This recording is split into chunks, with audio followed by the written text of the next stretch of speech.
باللہ السمیع العلیم من الشیطان اللعین الرجیم بسم اللہ الرحمن الرحیم الحمد للہ رب العالمین والصلاة والسلام علی محمد وآلہ الطیبین الطاہرین المعصومین الہداۃ المہدیین۔ حدیث روزانہ میں آج کی حدیث کافی شریف سے، یہ حدیث حضرت امام صادق علیہ السلام سے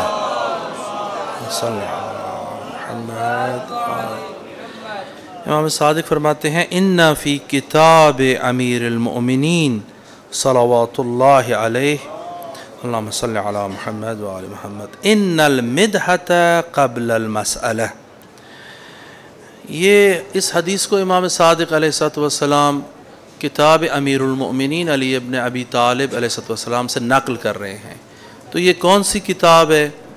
تو یہ 3 مصحف ہیں۔ ایک تو یہ مصحف قرآن ہے کہ جو بین ایدی الناس ہے، کہ جس کے اوپر تواتر ہے اور ساری امت کے اندر موجود ہے۔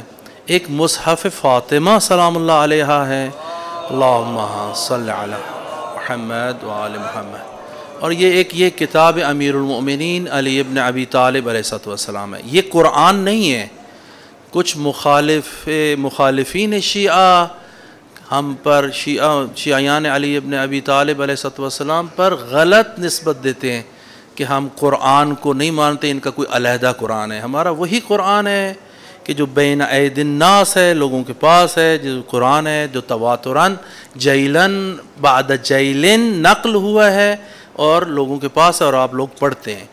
تو یہ جو مصحف فاطمہ ہے، یہ جناب زہرا سلام اللہ علیہا کس کی جو ہے احادیث ہیں جو امیر المومنین نے جمع کی ہیں، اور پھر یہ خود امیر المومنین نے کچھ احادیث کو جمع کیا ہے پیغمبر اکرم صلی اللہ علیہ وآلہ وسلم سے، اللہم صلی علی محمد وآل محمد۔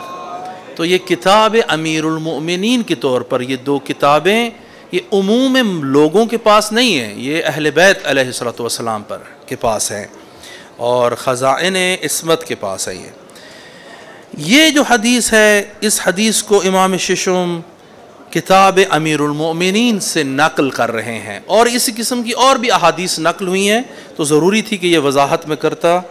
تو یہ حدیث میں امام صادق فرماتے ہیں کہ میں نے کتاب امیر المؤمنین میں یہ دیکھا ہے کہ ان المدحۃ قبل المسئلہ، کہ انسان نے جب دعا کرنی ہے، خدا کے حضور سے کچھ مانگنا ہے، تو سب سے پہلے مدح و ثناء الہی انجام دینی ہے۔ فَإِذَا دَعَوْتَ اللَّهَ عَزَّ وَجَلَّ فَمَجِّدْهُ، کہ جب تو اللہ کے حضور دعا کرے تو سب سے پہلے حمد و ثنا بیان کر۔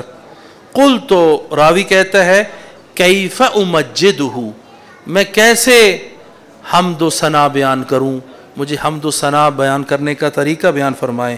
قال، امام فرماتے ہیں تقولو، تو اس طرح سے کہے گا، یا من ہوا اقرب الی من حبل الورید، اے وہ ذات کہ جو میری شہرگ سے بھی میرے نزدیک تر ہے۔ یا فعالا لما یرید، اے وہ ذات جو چاہتا ہے وہ انجام دیتا ہے۔ یا من یحول بین المرء وقلبہ، اے وہ ذات کہ جو انسان اور اس کے دل اور ضمیر سے بھی نزدیک تر ہے۔ یا من ہوا بالمنظر الاعلی، اے وہ ذات جو سب سے زیادہ حسین ہے۔ یا من ہوا لیس کمثلہ شیء، اے وہ ذات کہ جس جیسی کوئی ذات نہیں ہے۔ جب یہ کہے گا تو پھر اس کے بعد دعا کر۔ تو چند ایک احادیث چند روز سے میں روزانہ بیان کر رہا ہوں کہ دعا کرنے کے ادب میں یہ ہے کہ سب سے پہلے انسان مدح و ثناء الہی انجام دے، اور پھر درود پڑھے، اور پھر دعا کرے جو حوائج دنیا اور آخرت میں سے خداوند تعالیٰ کے حضور طلب کرے۔ خداوند متعال ہمیں ادب دعا عنایت فرمائے۔ والسلام علیکم ورحمۃ اللہ وبرکاتہ۔